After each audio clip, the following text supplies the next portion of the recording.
wamemfunga Sundown wakiwa katika ubora, kwa hiyo sio watu wa kawaida. Kwa hiyo sisi kama Simba nadhani kuanzia management huko tuwezi kuwaingilia sana, lakini si mashabiki pamoja na viongozi wa matawi pamoja na watu wengine tumepanga kuhakikisha tunaenda kusupport na kuwapongeza viongozi wetu, yani wanajua kabisa umuhimu wa hiyo mechi. Na ndio maana tumeona wametengeneza kitu kama hivi hamasa, tunapita kuhamasishana, kukumbushana. Then kwenye matawi, then kwenye vijiwe, kila mtu ajue kwamba mechi ya tarehe 23 ni ngumu. Kwa hiyo kwa upande fulani niwaambie kwa wanasimba, support ya wanasimba wanatakiwa popote ulipo. Kama uko karibu basi kata tiketi yako ndio uende mechi na kama uko mbali basi muombe Mwenyezi Mungu wako kwa imani yako mechi yetu tuweze kufanya vizuri, kwa sababu wachezaji wetu wazuri, mechi yetu nzuri, management yetu bora, lakini chochote wewe kufanya lazima muombe Mwenyezi Mungu. Kwa hiyo tunamuomba Mwenyezi Mungu aweze kutusaidia tuweze kushinda mechi yetu. Kwanza tunataka sana. Sema mashabiki wa Simba hamwezi kuamka mpaka muamshwe, na ndio maana tunafanyika hamasa kwa sasa hivi. Hapana. Simba ni watu ambao wanapendana sana. Na maana nguvu moja maana yake. Nguvu moja ni wote lazima kila muda lazima mshikane. Hamwezi kuwa pamoja afu mkawa hamna story. Ina maana hii hamasa tunaunganisha neno la nguvu moja. Unaposema nguvu moja ina maana mtu wa Mbagala, mtu wa Chanika, Gongo la Mboto, mtu wa Mwanza, wote tunakuwa nguvu moja. Swala la kukumbushana sio kama kukuamshana. Hata katika dini misikitini tunasikia azana. Kila mtu anajua kwamba muda wa kuswali ni saa 7, lakini azana lazima ipigwe watu waende msikitini. Lakini hata hiyo Jumapili au kanisani lazima usikie kengele, hata kama unajua kabisa leo lazima niende kanisani. Kwa hiyo swala la kukumbushana sio kama lazima mtu anaambiwa lazima abustie, hapana. Kinachotakiwa ni kukumbushana. Tunachofanya ni kukumbushana kwamba wana Simba thamani yetu ni hii na tunahitajika kwenda uwanjani. Shabani, tukiachana na mechi yenu, kitu ambacho mmefanya hii miaka kadhaa iliyopita ndio kimetokea kwa jana kwa wali mzima. Tuambie wewe kama mdau wa michezo, tukio lile umelichukuliaje? Kwanza nichukue nafasi hii kwa upande wangu nampongeza Clement. Na mpongeza sana Clement Nzize, kafanya jambo jema na akafunga goli na ni mchezaji wa Tanzania. Na jivunia na kumpongeza Clement kwa sababu ni mchezaji wa Tanzania. Mwanzo mchezaji ambaye kafunga kwetu na akachukua hilo goli bora ni alikuwa Msenegali Pape Ousmane Sako, lakini alikuwa upande wa Simba na goli alifunga upande wa Simba. Hii natoa pongezi katika staili mbili. Kwanza natoa pongezi kwa Clement kama Tanzania, lakini nampongeza Clement Nzize akiwa kafunga goli lililokuwa bora mpaka tawapita watu wengine wote kama Mtanzania. Lakini kwa upande wetu sisi Simba hatunaga longolongo. Tunaona toka kwenye mitandao watu wanaandika lozi na wauma sisi tunafanya nini. Mwana Simba anayependa mpira hawezi kudharau ubora au goli alilofunga Clement kwa sababu amekuwa tu. Sema kuna watu wanatengeneza chuki ionekane watu wampende mpira. Hata swala lake la Clement la kwenda nje sisi ndio tulipiga kelele sana. Kwa sababu tunajua Clement atakapoenda nje mafanikio yake tutanufaika wa Tanzania wote. Inawezekana sio mimi, lakini mwingine atanufaika. Akifanya lolote jambo kubwa. Leo Clement kafungua duka Kinondoni. Sinza sio Kinondoni. Duka lake kaajiri vijana wa Tanzania. Kwetu sio ni furaha. Leo Clement angetoka angeenda nje, inawezekana angekuja kujenga hospitali, inawezekana angejenga shule, hiyo pesa anopata huko. Tumemwona Sadio Mane, ndio maana Simba tunalia wachezaji wetu wazawa na wao wakipata nafasi waende nje. Mbona wachezaji wa kigeni maforena wakipata nafasi kwenda nje wanakuwa so wagumu kuachia? Leo Stefano Azizi yuko wamemwachia kaondoka na sio Tanzania. Leo Stefano akifanikiwa watafanikiwa Burkina Faso.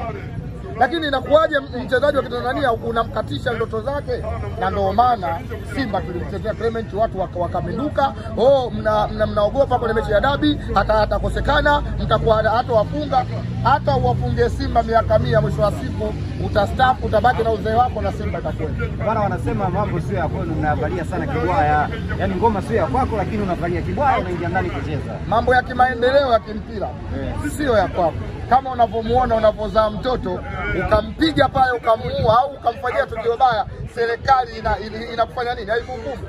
mtoto si wako, umekesha wewe usiku, kama ulimpata usiku au mchana, chakula cha kumpata yule mtoto cha kumpa yule mtoto umempa wewe, lakini muue yule mtoto uone shughuli ya serikali. Tunapozungumzia kitu chochote cha maendeleo ya mpira, hatukuzungumzia klabu yako au wewe kiongozi kwa maslahi yako, tunazungumzia umoja wa nchi yetu na kufanikiwa kwa nchi yetu. Sasa wao wasituone kama sisi tunazungumza kama labda polisi na kitu kinachotokana. Sisi tunatetea maslahi.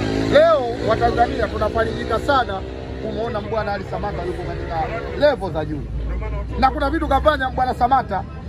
Leo ukifuata system ya Samata, kaajiri Watanzania wengi ambao ajira walikuwa hawana kwa kupitia mpira. Samata katokea kwetu Simba tunafarijika. Lakini kwa nini nyinyi mnabana? Na sisi tumempa Clement mfano. Sio hivi. Hao na ndio historia yao. Wamemfelisha Jelson Tegete. Wamemfelisha Mrisho Alfa Ngasa. Hao Tanzania hamna foleni hata mmoja. Na hao watu mpaka leo wanashindwa kusema tu, lakini wamerudishwa nyuma sana na hao watu. Jeli alishaondoka, Ngasa alishaondoka. Ngasa imekuja timu kutoka Sudani, wana hela kesh. Wamemwambia azime simu kama kujifungia ndani, Waarabu wamekaa na hela, wameondoka wameenda kumpa mtu mwingine. Leo kwa nini hawa watu sisi tusipate ulakini na wao? Na ndio maana tunasema wanachokifanya wanachokosea. Wachezaji wa Kitanzania wanawanyima haki zao. Wachezaji wa kigeni wanawapa nafasi. Leo Fiston Mayele kwa kaondoka. Samani ya Mayele akipata chochote atatusaidia Tanzania. Si anasaidia Kongo. Sasa mbona wazawa wanawabania? Wameua vijana wetu wawili, roho zinatuuma. Nani ni wa Tanzania? Kama mtu anakasirika kwenye hili akasirike. Na hii ndo wanaoifanya. Leo mpate Jeli Tegete umwangalie, wamempotezea maisha yake. Jeli kashawini Ulaya. Wamemshawishi karudi wazungu wamwambia kama ameondoka kwenye timu yako baki huko. Utakosa nafasi. Sasa kuna vitu vingine si hatuvipendi. Sio kama tunaingilia vitu havipuuzi. Ila ukigusa maisha ya Mtanzania ukampeleka ovyo, sisi tunasema. Shabani, wenzenu jana wamezindua zamu yenu sasa leo. Zindua jezi. Kwanza ni wapongeze. Wametengeneza jezi ambayo ina thamani kwa wale watu wa hali ya chini, hasa mamalishe na watu wa kwenda mabucha. Wametengeneza jezi ya njano ina apron. Unajua mamalishe wakivaa wanavaa na apron.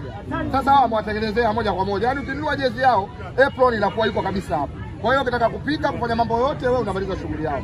Kwa hiyo mimi niwapongeze katika hilo. Wamejali vitu vyote. Hiyo ndio tunapotaka.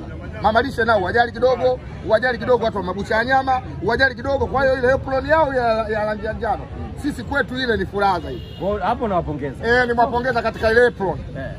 Ya njano ile ina apron. Yaani mimi ile ni apron, ni jezi. Apron. Yaani apron ni kitu ambacho kinazuia ingo yako isichafuke. Kwa hiyo jezi ilitengenezwa afu juu ikawekewa apron. Kwa hiyo mimi nawapongeza sana. Wamefanya jambo la maana. Ya kijani wameweka hata mama ambaye ananyonyesha. Anatoa ziwa watu ananyonyesha. Kwa sababu unatoa kuna kola ile ya V na ile ya kijani hata tutakuvalia tai shaka. Unavaa na tai. Mbunifu wao uko vizuri sana. Kwa hiyo katika hilo niwapongeze. Wasubiri shughuli yetu leo. Nimefurahi. Tujarudi. Wasubiri shughuli yetu leo inshallah. Leo jezi ya mpira inatoka Tanzania kwa Simba Sports Club. Sio jezi ya vibonzo. Sema habari, nimesikitika kwa sababu kwenye jezi yao hawajaweka kibonzo. Walikuwa wanataka kuweka na maandishi. Wangeweka maandishi Simba tumemfunga mara 6. Kwani ni uongo mjafunga? Ndio tunasikia raha sasa. Yaani watu weka kibonzo. Si tunasikia raha. Mnasikia raha kufungwa mara 6. Wakiweka kibonzo. Kufungwa tena tushafungwa mechi imepita. Kibonzo kile wanachokilea sababu nawakumbusha. Kwa sababu ile jezi inakuwa kila ukikutana nayo unasoma. Unaiangalia. Wanakukumbusha. Hapo namba 6 hiyo nini yenyewe wanakuja kuweka kwa nyuma. Kwa hiyo sisi tunasikia raha. Tunasikia raha sana. Sasa sema jezi hawajaweka kibonzo.